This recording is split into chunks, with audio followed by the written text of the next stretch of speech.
So, lots of things we could talk about with the government shutdown, but we want to focus on what the shutdown may mean for your Mhm. money, for your portfolio. So the shutdown occurred at a time when the economy appeared to be entering a soft patch. On the jobs front, the last 4 months have seen average payroll gains of just 27,000. So, the stock market is showing zero signs of concern. I feel like the market's like, oh, yeah, okay, cool, another shutdown. Here we go again. So critically important, no matter your industry, no matter how secure you feel your sources of income are, you always want to have that backup plan in case there is some unexpected disruption.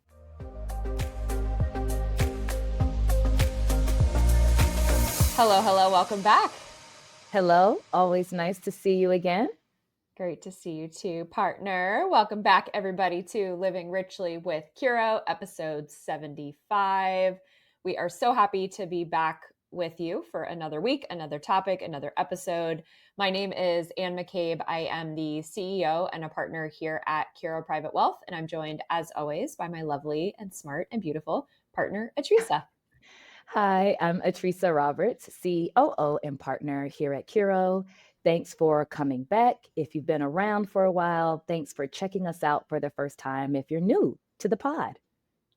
We love you all, each and every one of you. We're grateful for you. And if you are new to the podcast, our mission here at the podcast, as well as what we do each and every day with Mhm. actual clients in our actual firm, is to inspire, educate, and empower you on your financial journeys. And we got to admit, today's topic is not so sexy. It's not so fun, but it's like an actual current event that's occurring, which is Yeah. government shutdown.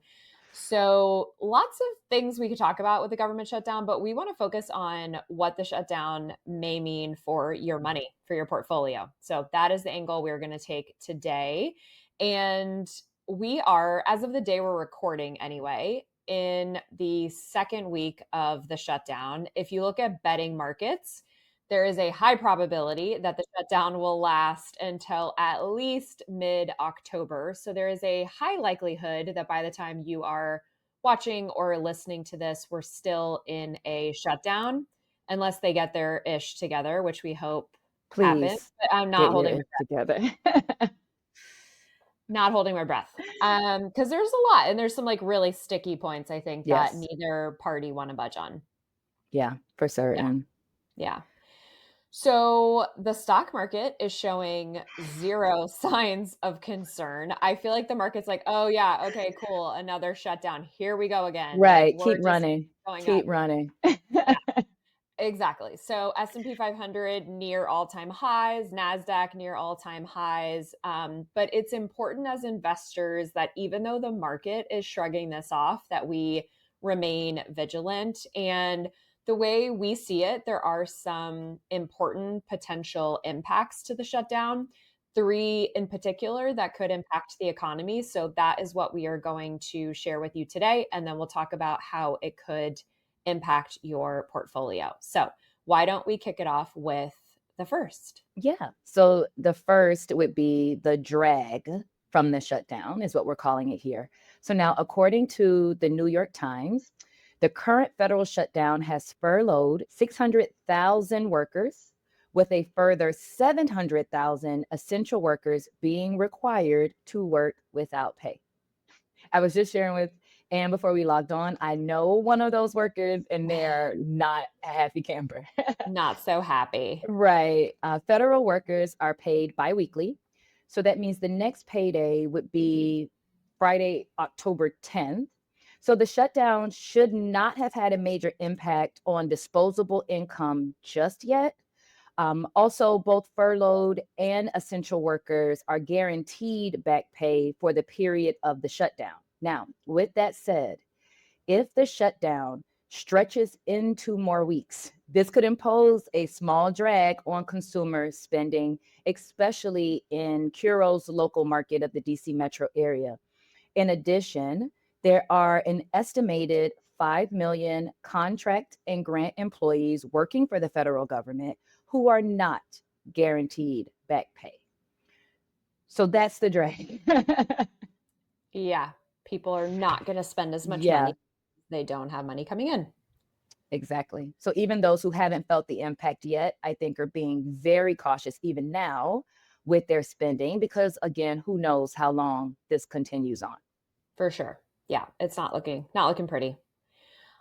All right, number 2 issue to the economy, and this is a big one. No data. So the shutdown has interrupted both the collection and the releasing of some key economic data, namely the jobs numbers. So the September jobs number was supposed to be released last Friday on October 4th. Obviously, that was impacted by the shutdown. And then we also have CPI, which is a big inflation data point that is going to be impacted, so not going to be released. And bottom line is, this is a really bad time to not get access to data Couldn't be worse. because couldn't be worse. There's some major questions, right? There's major questions around the very aggressive immigration policy and crackdown and how that is potentially impacting the employment numbers and jobs in general.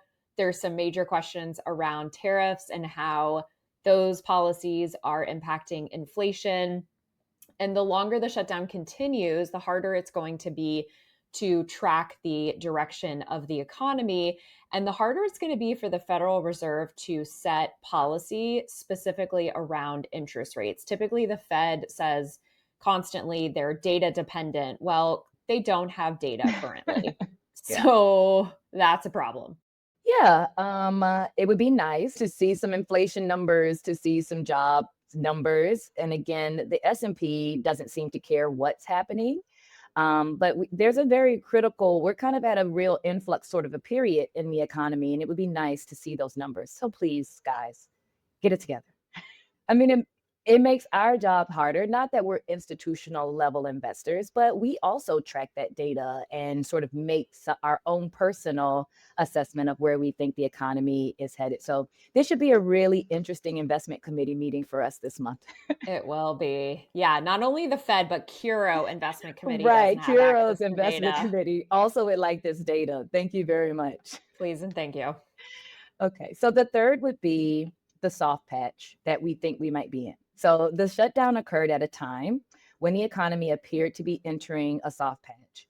On the jobs front, as Ann kind of already referenced, the last 4 months have seen average payroll gains of just 27,000.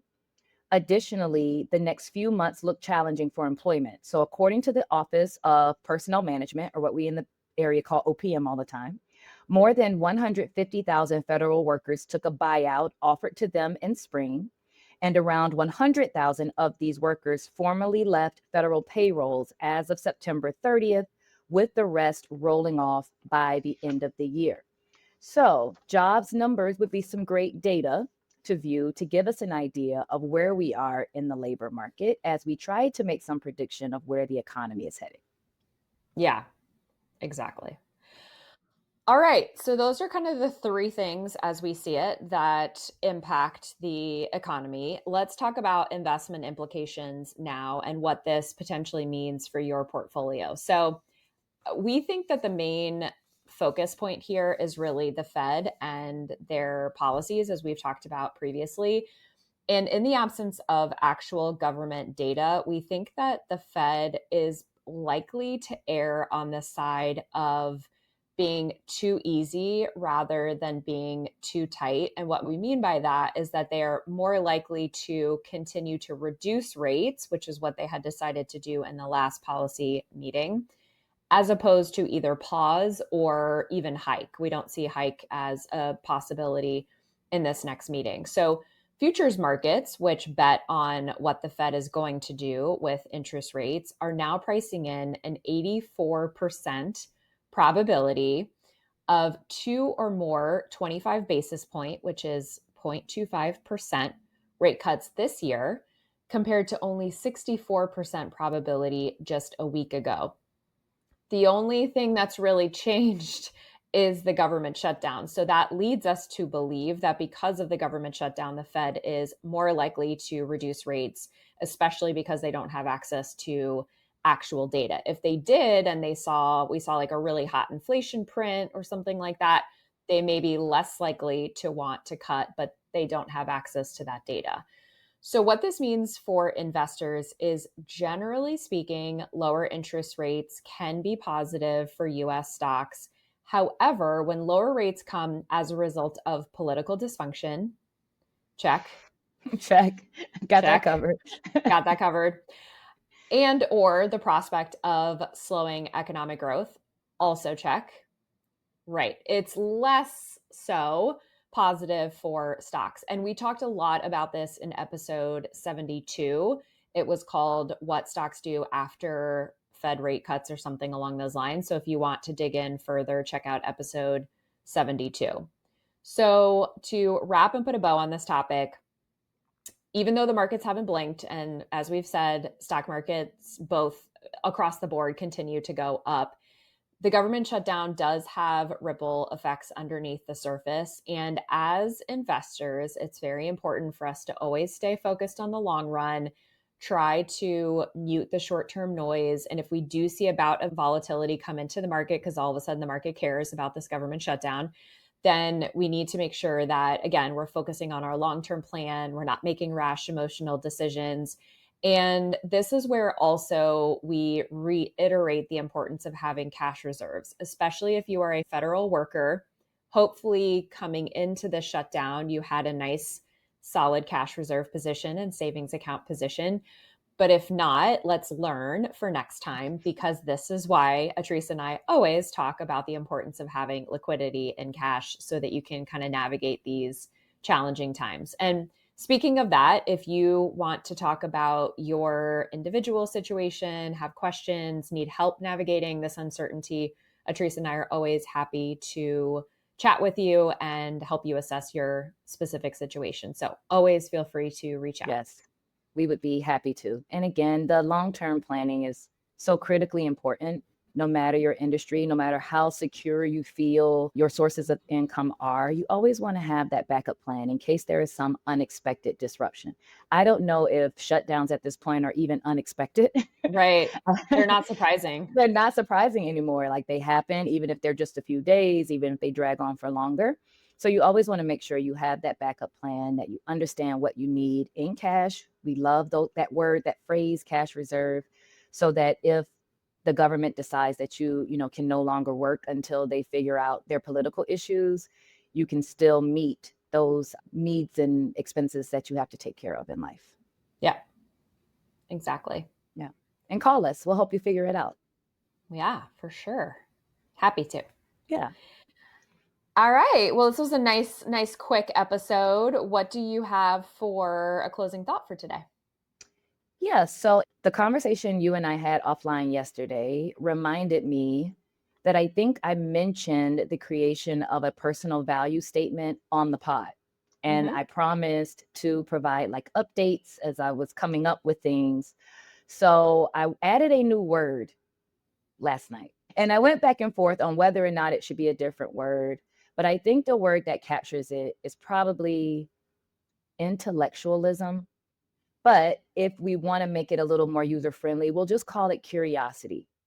I think that one of the things that's really important to me, and I think one of the things that we miss a little bit, especially in a time when information is made so easy to us, is almost like a loss of being curious about things, right? And going the extra mile to research, to look it up, to really dive in to understand things. I remember growing up in like elementary and middle school, we part of our class was going to the library, right, to learn how to use the Dewey Decimal System, to look up books to support you learning about a specific topic. And I think we lose a little bit of that. Even me now, right? When information is just a quick Google search, or for some people, a Chat GPT search away from getting a very quick answer. So personally, I am recommitting to that idea, right? Finding time to just explore things. I also mentioned on the pod how I kind of fell down a rabbit's hole about the 60s, like the decade of the 1960s, but just reading more. I find myself like wanting to read books about different events during that time period. And I realized that in my personal life, I miss a lot of just that ability to be able to be curious and to be intellectual. So not so much education, right? I'm not saying like everybody's got to go to college and be a researcher. I'm just saying this idea that we commit to just wanting to learn more about a thing and not always just trusting the quick AI response we get when we type it into a Google search, right? Going another step further to be curious and to explore. So, yeah, curiosity slash intellectualism is one of the words I'm adding to my value statement board. Yeah, I love that. Digging deeper, right, than like the Yeah, surface digging level. deeper. Right. Yeah, Yeah. I love that. I think also we talked about this back when you were sharing your rabbit hole story, but I think studying history can help you make really smart decisions in the current situation too, in the current environment versus like reading news articles. I think hmm learning and studying about what's happened in the past can just help you Yes. take a lot of the emotion out. And as you shared with us before too, like take the idea that this is unprecedented, right? It's sort of Yes. off the table because oftentimes it's not unprecedented. It's some form or some similar situation has occurred in the past. Absolutely. If you read or even watch a documentary about any of the years in the period of the 1960s, some of that feels like what we're experiencing right now. It's odd Mm. how Yeah. closely they kind of correlate. Mm. But Yeah. yeah, Very so that's cool. it. That's all I I got love it. today. I love it. I All love it. right, what's on your mind? So mine's super simple and Mhm. it's just the idea of making sure that you plan your next day before you kind of finish your existing day. So whether that means before you leave the office Mhm. or before you kind of shut down things for the day, looking at your calendar for the next day, getting a sense for what you have, in terms of meetings, what you need to get done, and then really mapping out a plan. And my closing thought last week was "F your mood, follow the plan." I think this Right. this is just a continuation of that, of like, yeah, making sure that we have an idea of what we're trying to get done in a day before we even finish up our existing day. So I've been more consistent about that Mhm. recently, and I've noticed that it makes a big difference because I come into the office like ready to go, ready to just work my plan instead of spending time first thing in the morning like, okay, what do I have and what do I need to get done? So that's my closing thought for the day. Yeah. Very, I very think that's simple. great advice. It reminds me of a post I saw on a social media site. I can't even remember who to credit it to, but they said that they feel like a lot of people experience like anxiety and worry, especially around like work and corporate stress because of open loops. They never close the loop, right? It's Yes. always that idea of I didn't return that phone call, I didn't reply to that email, and that's what draws that anxiety is the open loops. So I think, Hmm. and that's what your closing thought reminds me of, right? Coming up with that plan at the end of the day helps you kind of close the loop so you Hmm. know exactly where you need to start the next day. And I think it gets rid of some of the anxieties, right, that we feel. We talk a lot about, waking up at night and thinking like, oh God, did I Right. do this? Did Did I I miss do something? that? And I Yeah. think sitting down at the end of the day is really good advice and just kind of figuring out, okay, what do I have to follow up on? What do I have to navigate tomorrow? So you come in, drink your coffee, or in your case, your tea, and hit the ground running. Ready to go. Yeah. Love that. Awesome. All right, y'all. Well, that wraps us for another week. Thank you so much for joining us. We always appreciate your time, your attention. Let us know what you thought. Our email address, which we haven't mentioned in a while, is podcast@curoprivatewealth.com. Follow us on Instagram @curoprivatewealth. And until next time. Live richly. Thanks again for tuning in. If you enjoyed today's episode, please be sure to subscribe and share it with someone who might benefit from it. Friendly reminder that this is for informational purposes only. For additional information, please visit us at www.curoprivatewealth.com. Until next time, live richly.